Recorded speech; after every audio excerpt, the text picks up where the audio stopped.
This podcast is sponsored by nobody. Hey dudes, welcome to Splat from the Past, the only 80s themed horror sci-fi show where things can get totally radical. Now today I will be welcoming a legendary character actor. His name is Harry Northup. He played Doughboy in Martin Scorsese's landmark classic Taxi Driver. And he was in the first six movies that Scorsese made. Who's That Knocking at My Door, Boxcar Bertha, Mean Streets, Alice Doesn't Live Here Anymore. As I said, Taxi Driver, New York, New York. And he worked with him on that episode of Amazing Stories that Scorsese directed. He also worked with Jonathan Demme on many films, including Fighting Mad and Swing Shift and Silence of the Lambs, Philadelphia, etc. He worked with Richard Pryor in a couple of movies, Which Way Is Up, Blue Collar. He was also in Over the Edge and Tom Horn, Used Cars, many great movies. And we're going to talk about all of that stuff today. And I can't wait. Like I said, he's a legendary character actor from a lot of great movies. And it's going to be a great conversation. Turkey November is just phenomenal. I'm having a great month, and it's going to only keep going and going. So, here is my interview with Harry Northup.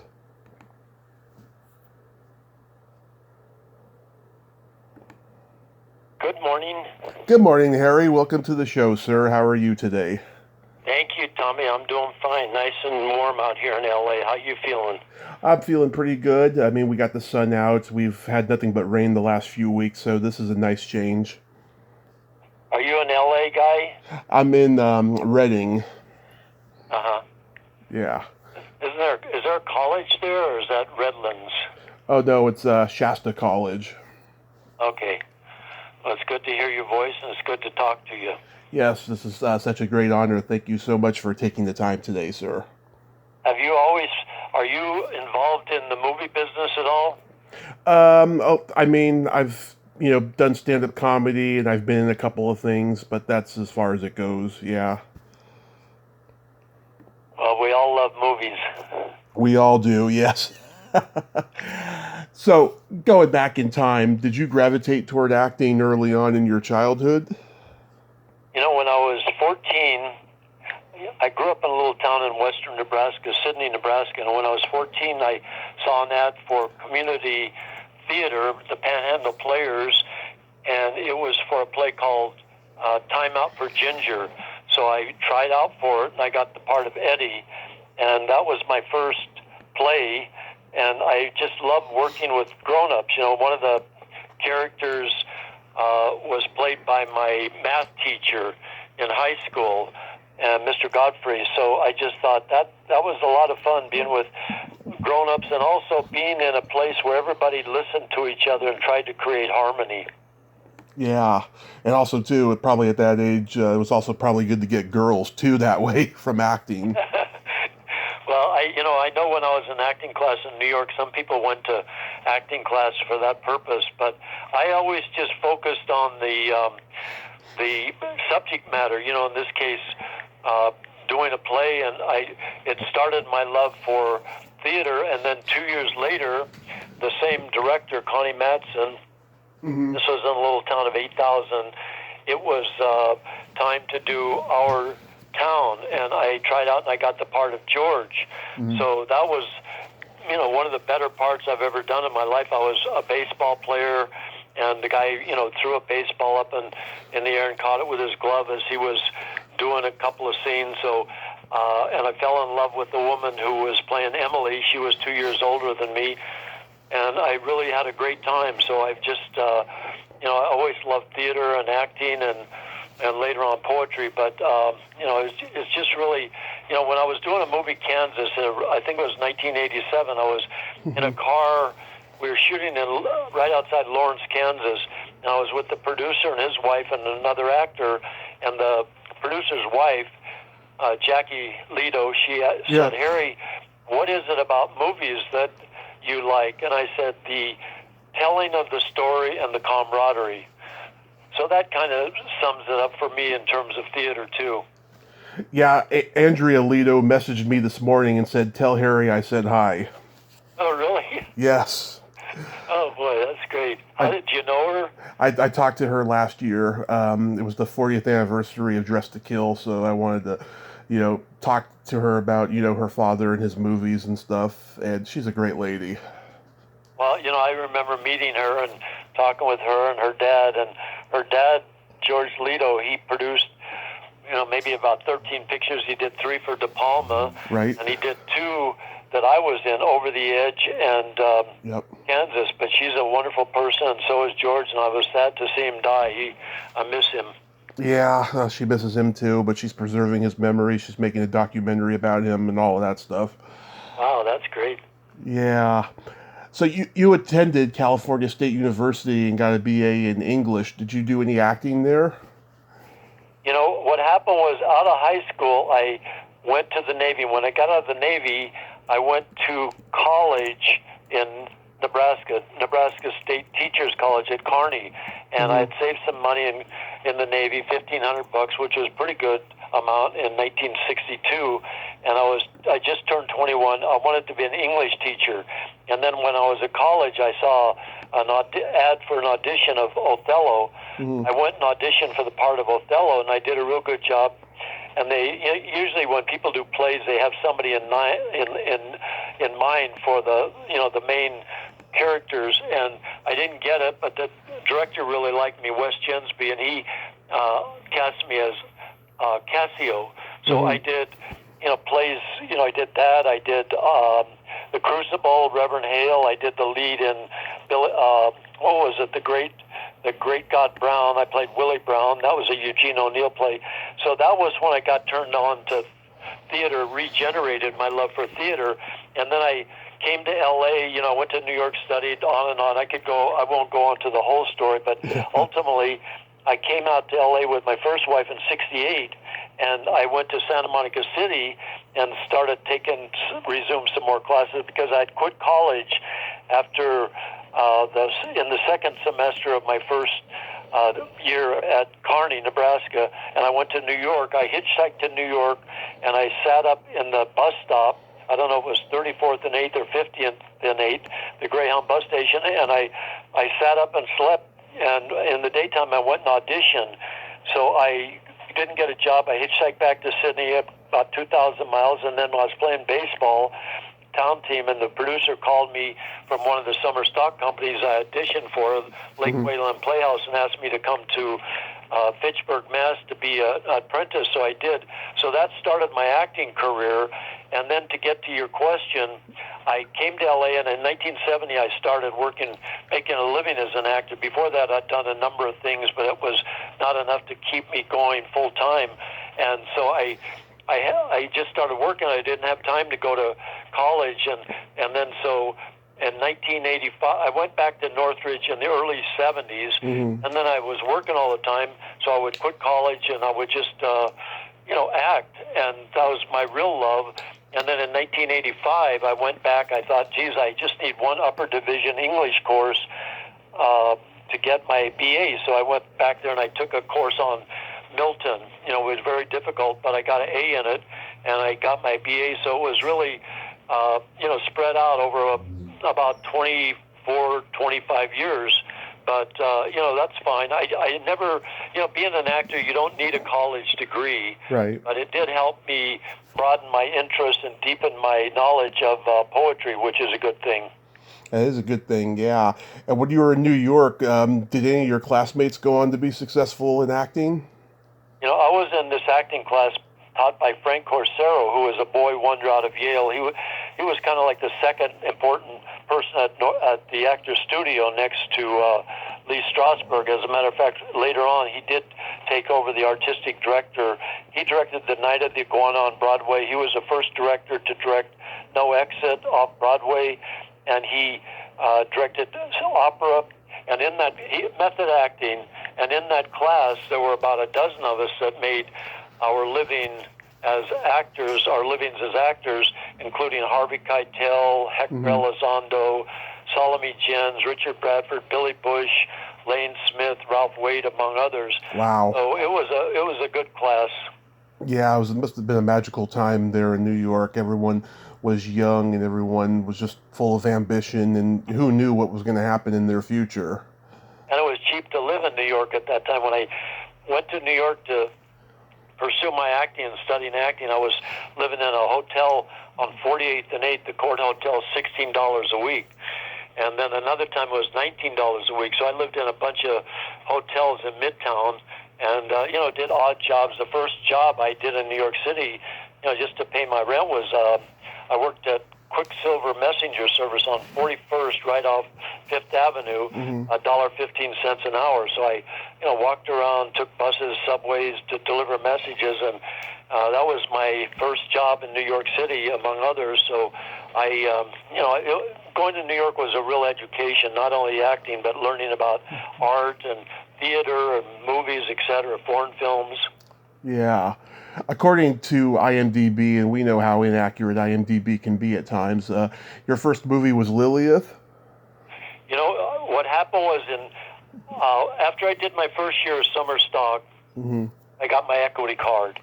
And then I went back to college, and then I wanted to keep going. I was always, in those early years, I didn't know if I wanted to be an English teacher or teach theater or in high school or, be an actor. I remember I told an artist friend of mine about that, and he said, well, what do you want to be? Do you want to be a big fish in a little pond or a little fish in a big pond? And finally I just, my acting is my main, that along with poetry. And so I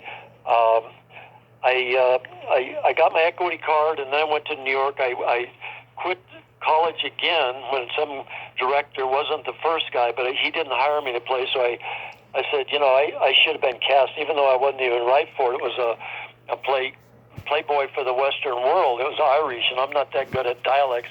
So I quit college, hitchhiked back to New York, and early '63, and then I started auditioning, and I got the part of Lilith, and that was directed by Robert Rossen.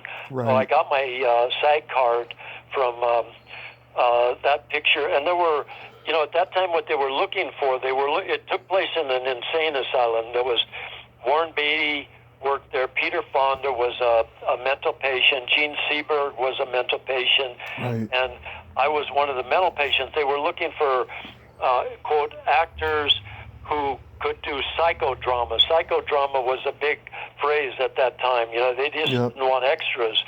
So I got the part, and I worked, a couple days a week, maybe 4 or 5 weeks out in Long Island at this big estate. And so I am uncredited, and I don't even know if I'm in the picture, but there were other people in that picture like Olympia Dukakis. Peter Fonda. Yeah, but, who are uncredited along with me, not Peter Fonda, but Olympia Dukakis. She was also uncredited. So it was a way to make a little money, and as I said, I got my SAG card. Nice. And that must have been just a great honor to work with Robert Rossen. I mean, the guy made Body of Soul with John Garfield and The Hustler and all of that. Well, just to insert what you were just talking about there, I remember when The Hustler came out, I saw that movie 7 times because I used to hang out in a pool hall in my little town, the Stag Tavern, and I thought about being a hustler. And obviously, at one point, I did go to Miami and try to do that, and I lasted about a month. But I always loved that movie. And when I met Scorsese in 1966, I brought up Robert Rossen. And later on, as you know, Scorsese remade The Hustler, The Color of Money. Right. What I liked about Robert Rossen, I would see him talk to the directors, the main ones, and he would talk real quietly with them. It was like a trainer talking to a boxer. It wasn't yelling. And I never did like those people who were screamers. I always liked that intimacy that, you get when somebody really loves you and wants everything to be exactly as it should be and wants you to be in your best shape. Right. So how do you meet Marty Scorsese? I was in this acting class, as I told you, Frank Corsero's acting class, and Harvey Keitel, I did a play with him, Keep Tightly Closed in a Cool, Dry Place by Megan Terry on 4th Street in L.A., and Harvey always liked me. As a matter of fact, the 2 things he did for me early on, he introduced me to my first wife, I gave one party in my. It was a 5-floor walk-up, 3.5-room railroad flat with a bathtub in the kitchen, $51 a month on 25th and 10th. And I had a party, and there were a whole bunch of people came, and Harvey Keitel came with two Jewish girls from Brooklyn. One of them, Rita Solomon, who turned out to be my future, my wife. We started going together, and I fell in love with her, and we got married. And then Harvey recommended me to Martin Scorsese, and I was working as a waiter. I did that for 3 months at the Friars Club in New York, and I got this audition to meet Marty. That was, I think, it was late 1967, I believe it was, or early 1968, and I remember taking off work, and some other guy had to take over my shift, and he was a little upset with me. But I was just always, whenever I get an audition, if I had to, I'd quit a job just to go for the audition. So I went down, and Marty was using an office on 42nd Street. It was either Jonas Mekas or Andrew Sarris's office. The first one, a filmmaker and a film, he created a film forum. And Andrew Sarris was a critic, as you know, wrote a book on our tour. So I went down and met Marty, and we just hit it off. We talked about, I talked about Corsero's class, method acting. I talked about Harvey. I talked about where I was from. We talked about Robert Rossen, how much we loved the movie. Marty talked about where he was from. So he hired me to play this part in the part of the rapist in Who's That Knocking at My Door? Yeah. The story, just briefly, is Harvey falls for this woman, and the Italian ethnicity thing of either a Madonna or a whore, and he found out later on in the picture that what had happened to her with me, and then he just started calling her all these bad names, and so the main thing I learned about that picture was. We shot it all night out at Haig Manouchian's farmhouse. He was the head of cinema at NYU, and in theater you're out there and you just complete a work. Well, in film, as you know, for me this was the first time I would drive up. She would be in the passenger side, stop, back up, drive up, stop, back up, make a right turn, stop, back up, and then lock the door and then go into the act of rage and all that, and the main thing I learned was that film was shot in pieces, and you had to continue to keep that emotional thing that's going on inside of you, to have that work in the film. Right. And so that was realizing the technical aspects of film. So that was the first big lesson I learned in film. Yeah, you did his first 6 movies. I mean, you probably just recognized right away just what a genius auteur he was. Well, in that picture, it was a small crew.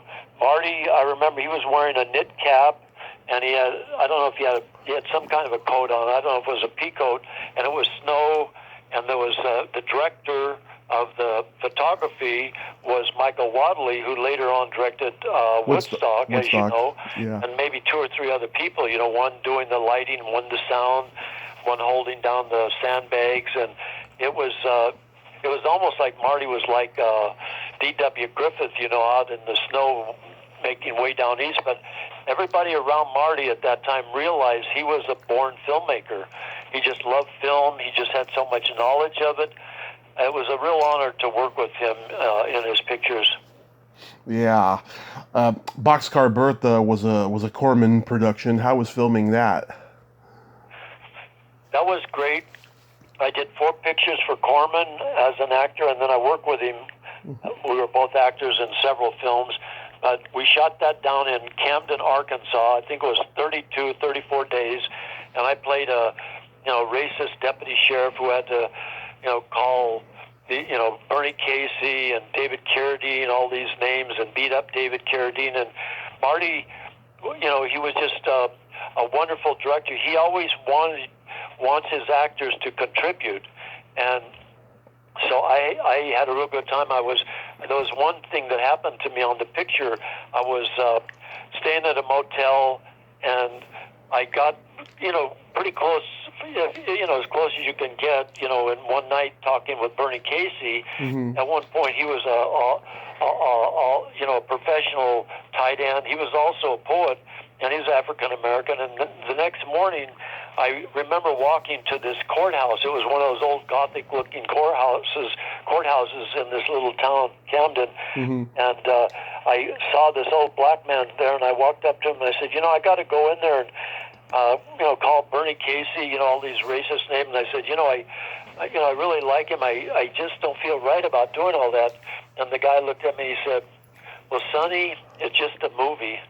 And, and then I had to beat up David Carradine with a blackjack. Mm-hmm. And the good thing about being an actor or any creative thing within a frame, I don't believe in doing this outside of a creative thing, but you can play these not only good characters but bad characters, yeah. and you can go into them and and to try to understand their humanity and also recognize all their failures and their bigotry and all that. But you have to play the character. I mean, if you love acting, which I do, and if you want to work as actor, often you get to play not only, as I just mentioned, good characters, but vile characters too. But the one thing I realized, Jenna Rollins talked about this one time. She said, when we hit 22, we start putting a lot of armor on ourselves, and we start protecting ourselves from the quote, the other, or whatever, things come at us. But I think the good thing about being an actor and being a poet, you have the ability to go inside a person and try to understand, who that person is, and understand that person's humanity the best you can, along with his faults. That's a good way of looking at it. That's a real good way. Mean Streets, that was just, oh my God, powerhouse movie. And that was where De Niro, finally got noticed. He had done Bang the Drum Slowly, and then this one is what really got him noticed. What was working with him like?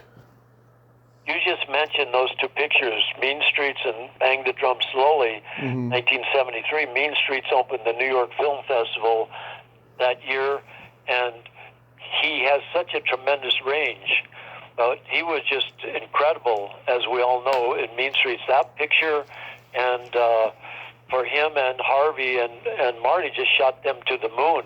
But the thing about working with Marty on that picture, I had a character who was in the script, Jerry. He was a Vietnam vet. He comes back from Vietnam, and they give him a party. And I thought, I'm the only guy there who's a vet. So I asked Marty, instead of wearing a suit and tie like the other guys were wearing, if I could wear a uniform. He said yes. And then in the picture, I'm sitting at this table next to Richard Romanus, who plays Michael. Mm-hmm. Harvey, playing Charlie, comes up to me and pulls out a flag and says a few words. And I said to Marty, and then my character just falls over drunk onto the table.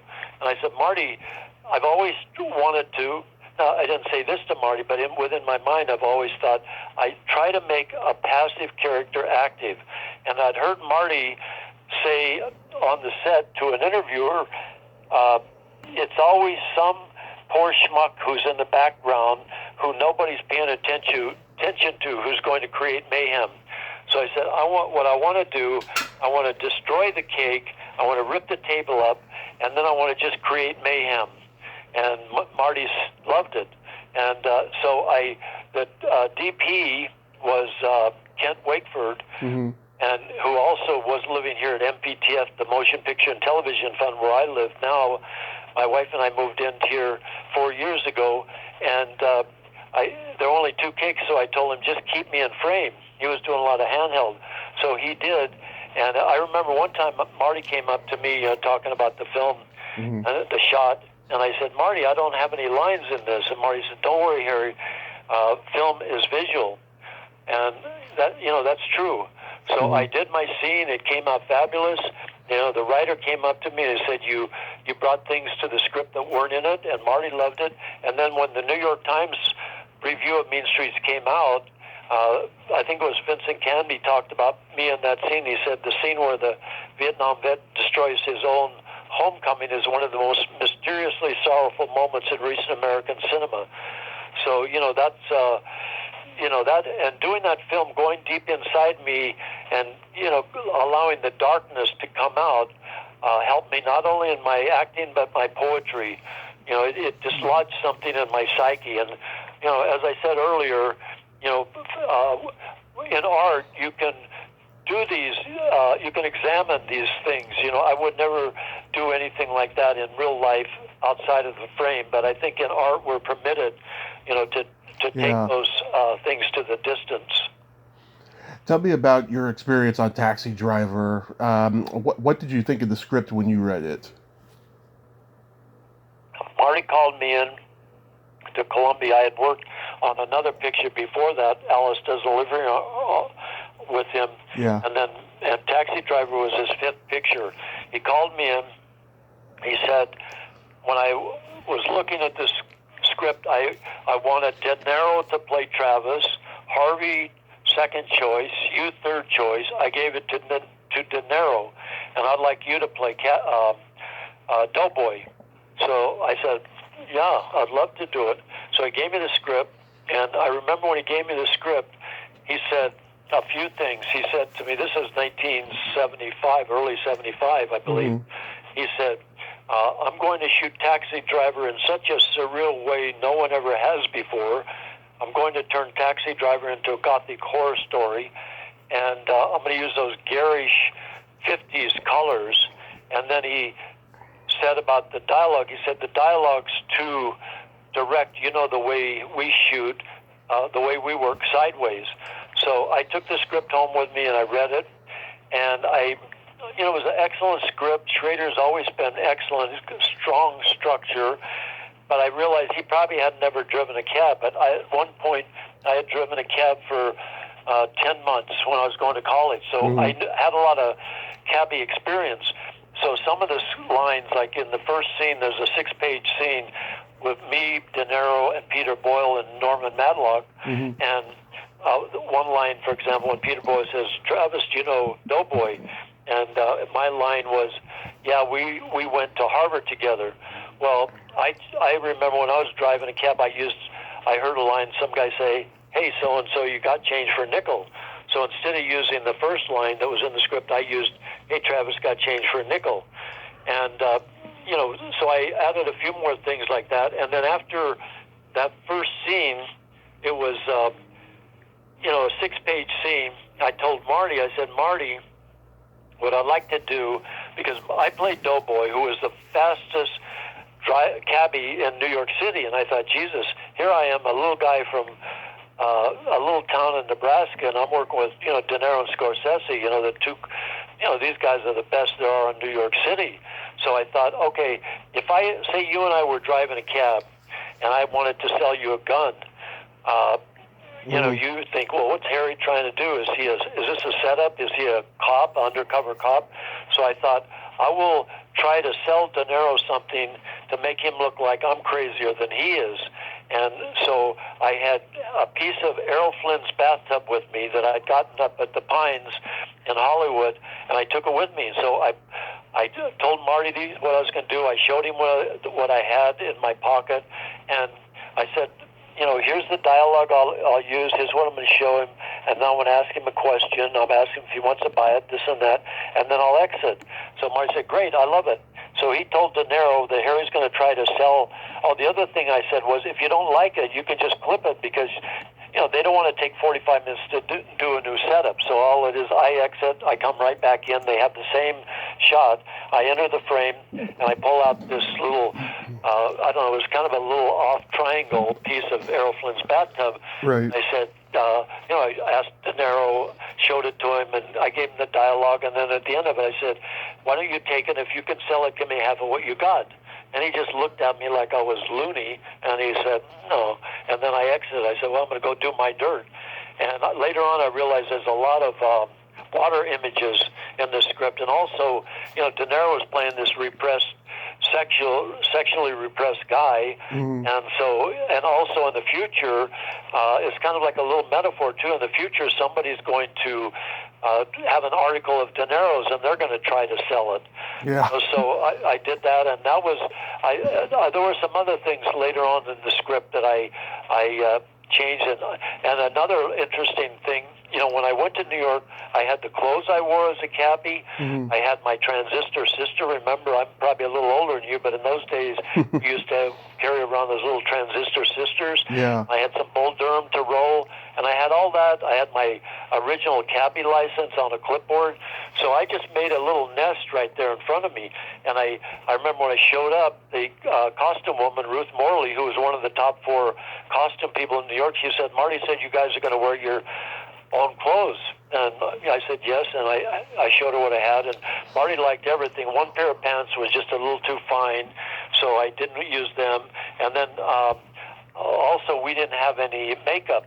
The makeup woman said, Marty just wants that raw look.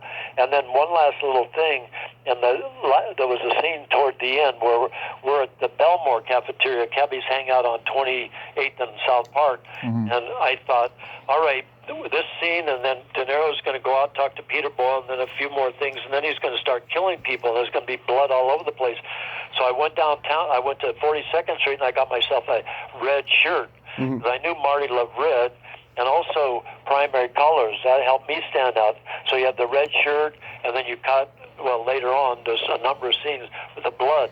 So, Marty's like an artist, too, so all of those things add up. And, that was the best time I ever had working on a movie up to that time. I shared an RV with Peter Boyle for 2.5 weeks, and I just love that picture. It's such a great, commentary on post-traumatic stress disorder with Vietnam veterans, and it also serves as a great example of how veterans want to be noticed, after they come back from the war and they're not getting the attention they need. And also, I remember seeing that picture right before it was released. It was a screening at the Burbank lot, as it's now called. Mm-hmm. And I was just stunned by the direction. Marty shot a lot. I think they shot that in probably, same 32, 34 days. We shot it at night. And here's another interesting thing about working with Marty. Mm-hmm. On that particular picture, Peter Boyle and I would show up at Marty's suite. He was staying on the 17th floor of St. Regis, 55th, right off 5th. And he had a view of Central Park, southeast view from his window. So we would show up 6 o'clock, 6 p.m., and then his secretary, Marty's, would record it with a tape recorder, and we would work with a script, and then Peter Boyle had a yellow legal pad with stories about cabbies, and he would employ them, and then whatever he came up with, I could come up with something better because I worked, and then as a cabbie, then we would do the dialogue, and we would improv, and then she would type it out. We arrive on the set about 8 or 8:30, and we would be given the new sides, and then we'd work with that, and then we would also, if we could come up with something better, add that. So Marty's always, what I loved about Marty and also Demi, they're always great about wanting each one of us actors to contribute to the film. Obviously, you have to know the director's vision, right, and you can't get way off, craze somewhere. But I always understood what Marty's vision was, and so that makes you feel better, gives you confidence, and gives you an allowance to try to contribute things to the script, which Marty loves too. Certainly. So I take it through that Corman connection. That's how you met Jonathan Demme. I met Jonathan Demme at a friend's house. So, you talked about some of the actors in my acting class. Scorsese uses and has used a number of actors over the years. Demme, the same thing, too. I remember I was living in West Hollywood, and right around the corner in the next block was an actor named Carmen Argenziano. And so I went over there to a party one time, and there was John Aprea, Gene Borkin, and they also worked in a number of Demme films. And I met Demme there, and he had seen Mean Streets, and he had seen Marty's Alice Doesn't Live Here Anymore. So he asked me to Demme asked me to be in his I think it might have been his second film, Crazy Mama, Yeah. an FBI agent. That was, I think I worked in that in 1975, I believe it was, and that was, the first of 8 films I worked for Demi. He also hired me for 2 commercials, but the great thing about Demi, he, just like Scorsese, he has a very positive, affirmative way of love of film. And Right. and I, all the films I worked with Demi, I only read for one. And that was Beloved. And I think that was because Oprah was a producer. But I loved Demi. He was the type of guy, if I would write him a letter, even after he moved back east to New York, Yeah. he would answer me or he would call me. So it was a real, I just love working with Demi, and I was sad when he died. Yeah, that was bizarre. And also, it was not long after his nephew Ted died. Yeah, that's right. Yeah. You're my second guest from Fighting Mad. I've also talked to Lynn Lowry, great lady. How was making Fighting Mad?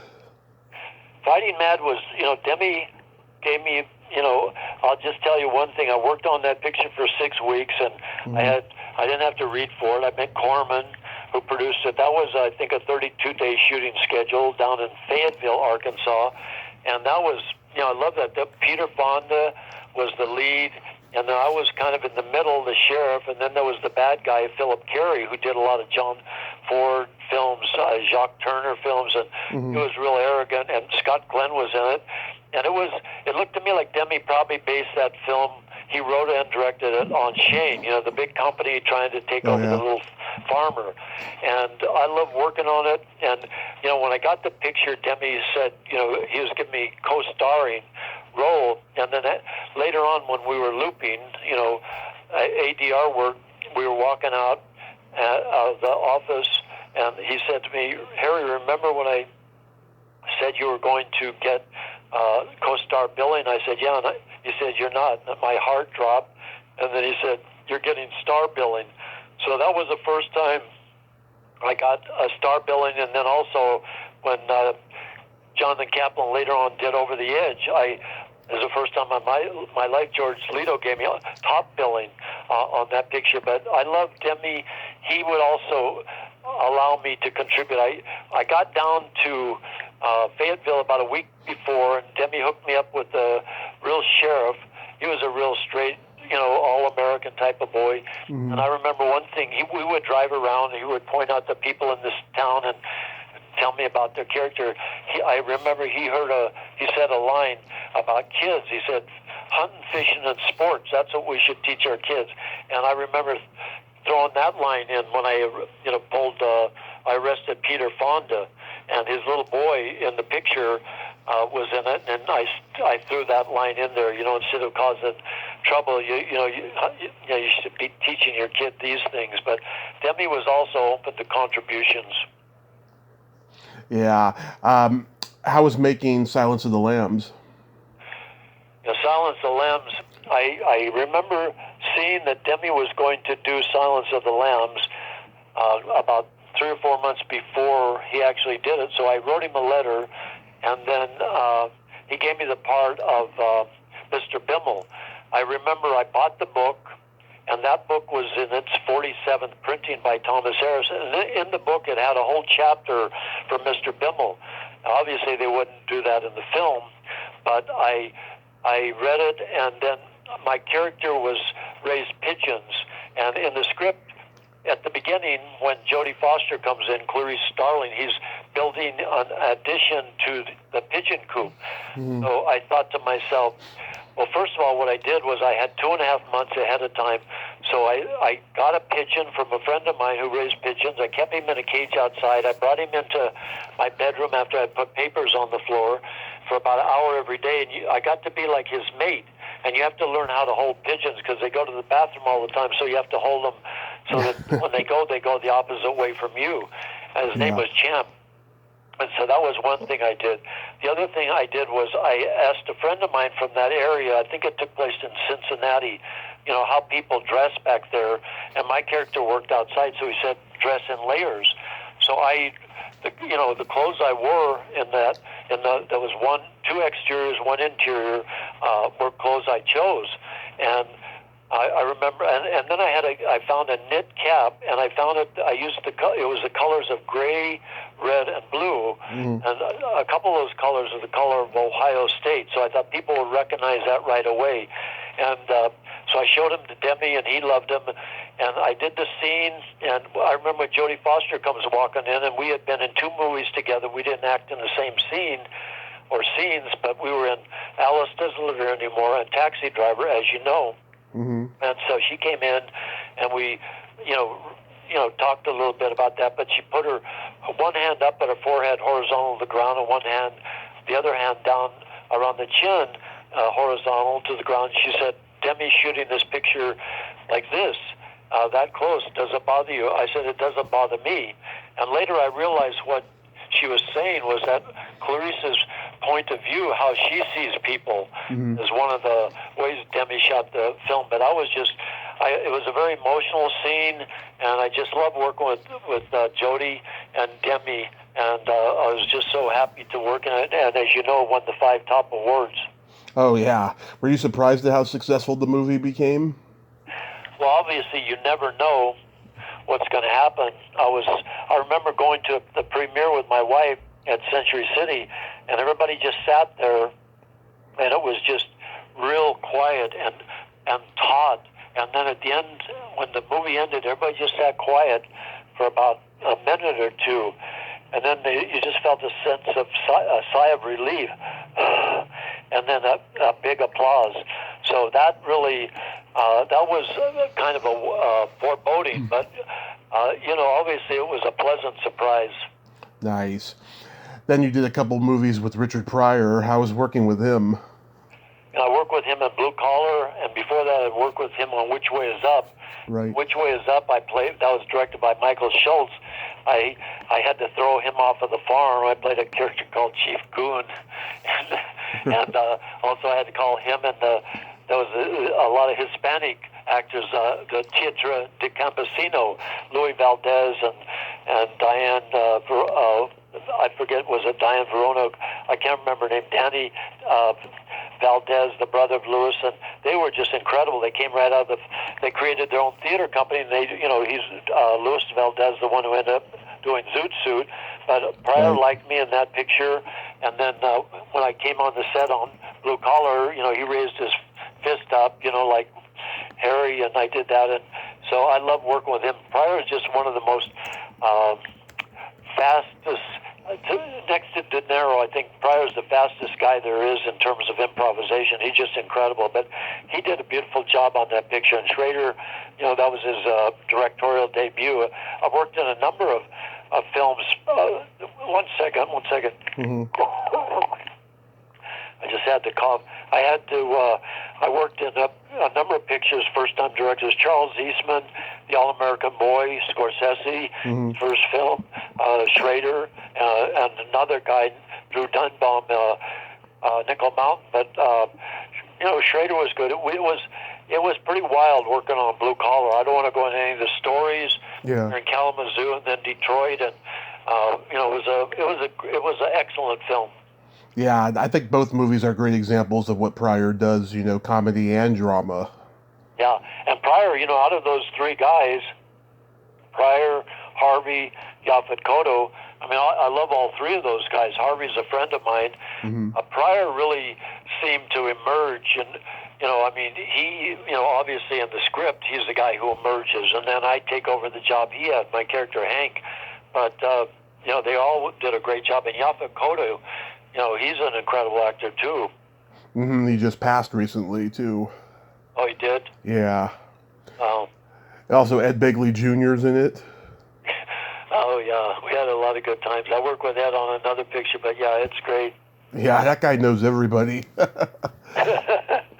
He's one of those guys, one of those Hollywood guys that just pops up everywhere, Yeah. You worked with Steve McQueen on his next to last movie, Tom Horn. How was that? I had a 3-week job on that.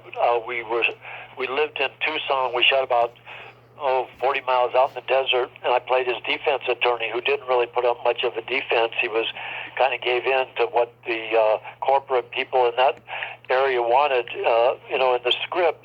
And I'll I'll just give you one example. I had when I met McQueen's character in the movie, my character was Thomas Burke, a defense attorney, and so he called me. He called me to the set, early in the morning, asked me to go over the lines with him. I did, and then he got some other lines from the script, and he said, "I want you to memorize these, and we'll, go over it later." So I went back to my trailer, memorized the new scene. I came back mid-afternoon and went over them with him, and then he listened to them, and then finally after that, he looked at me and says, "We'll just go back to the original. We'll shoot that tomorrow." And I think what he was doing was trying to see if I was adaptable, because there was one guy on the set who was playing the prosecuting attorney, and he just kept doing the same thing the same way every time, like it was orchestrated, and became kind of artificial. And McQueen wanted a more intimate sense of reality. But I love McQueen, and that was his second to the last picture, so I was happy to work on a Western with him. Yeah, it's always fun making a Western, huh? Yeah. And then you did a very funny comedy called Used Cars, which was Robert Zemeckis' second movie. Was that a lot of fun? After Blue Collar, I got a call, and I went into Columbia, and Zemeckis was there with Sally Dennison, the casting director, and he loved Blue Collar. And he gave me a 10-week contract to shoot in Phoenix. We stayed in Tempe, and I only worked 9 days. I was able to contribute a little bit with it, but I was glad to work on it. It was good money. He told me you could fly back anytime. And Kurt Russell was fabulous in it. I like to work with Frank McCord and some of the other people. But yeah, that was a funny picture, and so I was glad to work on that too. Yeah. So are you mostly retired from acting these days? I'll tell you what. Before we go into that, I'll just tell you one thing. I did a half-hour picture 3 years ago. A guy up in Silicon Valley, Raji Shah, he was one of the writers, and he wanted me for this picture, and I thought, well, I don't know. I'm 77. I don't know if I want to evoke all these emotions. It was about a guy who had terminal cancer, and he's dying, and he also played the trumpet, and he also did Tai Chi. But he came down here, and I said yes to it, and that was a wonderful experience. That was the best part I had since Over the Edge. And did you want to talk a little bit about Over the Edge while we have a few more minutes or not? Oh, yeah, you can tell me about Over the Edge. That movie is actually based on an incident that happened in my hometown, and my parents actually knew the kids involved in it. Was it Foster City? It was in Foster City, yes. Wow. Well, I remember in 1978, my agent called me up and said, there's a casting director coming to town, and, don't leave. So I went in there, and I met Jonathan Kaplan, who had worked, he ended up hiring me 12 times, and I loved him too. And he came up to me in the outer office, and he said, "Harry, I want you for this part. Sergeant Doberman, you got to go in there, and with 4 balls, you got to look at the producer right in the eyes, George Leto, you got to make him like you, and you got to show warmth to him." So I went in there, I did the audition, and I ended up doing 5 auditions. And then I remember a couple days before the final one, I said, if I want this picture, I can get it. And I said, I want this picture. So I went in there, and I got the part. And I remember we were shooting in Littleton and Aurora, and George Leto, well, 2 things first. Well, before I do that one, I'll just say, one day, we shot 9 days, I believe it was, the climax of the scene when we first began. And I think in Littleton, I believe it was, Demi told me, or Demi Kaplan, on an elevator the next morning going up to our rooms, and after work and all night, he said, "Harry, I've wanted to work with you ever since I saw you in Alice Doesn't Live Anymore." He said, "I thought you were just some guy Scorsese got off the street." Yeah. And so he hired me, and then to get back to George Leto, we would, have lunch, and after sleeping, eat breakfast or lunch. And I was sitting there one day with George Leto and Joe Kapp, the associate producer, and George says, "Harry, I'm giving you top billing."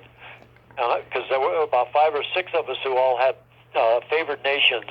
And that was a shock to me, but I said thank you. And George, he was just a great producer. I love George, and that's the best part I ever had in my life on film, and I love that picture. And everybody, my character, as if people don't know, I play Sergeant Doberman, who is chasing Matt Dillon Ritchie, and Ritchie turns around and pulls a gun out, and my character shoots him, kills him, and then at the end of the picture, the kids commit mayhem. They lock the presidents, the parents, and the teachers, and the law enforcement, including me, inside this auditorium. And then we get out, and they'd just been committing mayhem. Who was it? Kurt Cobain. He loved that picture. He said that was his favorite picture, and he based Teen Spirit on that movie. But I just love the music. I love the directing. I love all the actors in it, the producer. So it was really, it's the best. As I know I'm being redundant, but it's the best best part I ever had, the best time I ever had on a picture. Yeah, that year there was 3 street gang movies out: The Warriors, The Wanderers, and Over the Edge, and they all got boycotted by the real street gangs. And there were also a couple others. There was Walk Proud and Boulevard Nights. Right. And ours got shelved. And it wasn't until a couple of years later that Joseph Papp had a film program called Forgotten Films. And he showed it at the Public Theater. And then Time, Newsweek, New York Times, Village Voice all gave it a great review. And, it's often cited in Film Comment and other film mags as one of the top 10 teen movies of all time. To me, I think it's the best teen movie after Rebel Without a Cause. And the beauty of this picture was, Kaplan and Leto, they hired the people at the right age. Those kids were 10 to 14, with the exception of Vinny. He was 16, but Matt Dillon was 14. So they were, not like Rebel, where Dean was 24 playing a late teenager. But these guys were the right ages, and so they were just perfect for the role. Absolutely, it's a fantastic movie. So you did a short a couple of years ago, and then did you decide that you were going to retire after that? Well, in Hollywood, you don't really retire. Hollywood retires you. Right. Get older. I still have the same agent I've always had. But what I have been doing, I live at Motion Picture Television Fund, which is just a story institution. It's celebrating its 100th year. As a matter of fact, it won the Jean Hersholt Humanitarian Award this year. From the Academy. It was the first time that an organization had ever won that award. And they have a TV movie complex here. And since COVID, they have not allowed gatherings and activities, so they do Zoom shows. So they do Zoom shows. They used to do 4, now they do 3 live shows, 3 days live shows every day, every week. And the director of media at MPTF, Jennifer Clymer, asked me to do a 1-hour poetry show because she knows I'm a poet. Right. And this coming Tuesday will be the 81st one that I've done. So I do that, and I channel my poetry, my creativity into poetry. And so I'm happy. I was an actor. I still am an actor, but I sought acting work for 42 years. I made a living for 34, and I'm fine with what I'm doing, right now. Awesome. Do you still write poetry?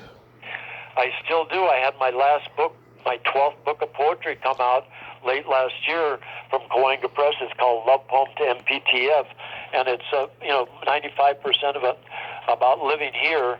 And this is just a great place. My late wife, and I moved here 4 years ago, and she died 2 years ago.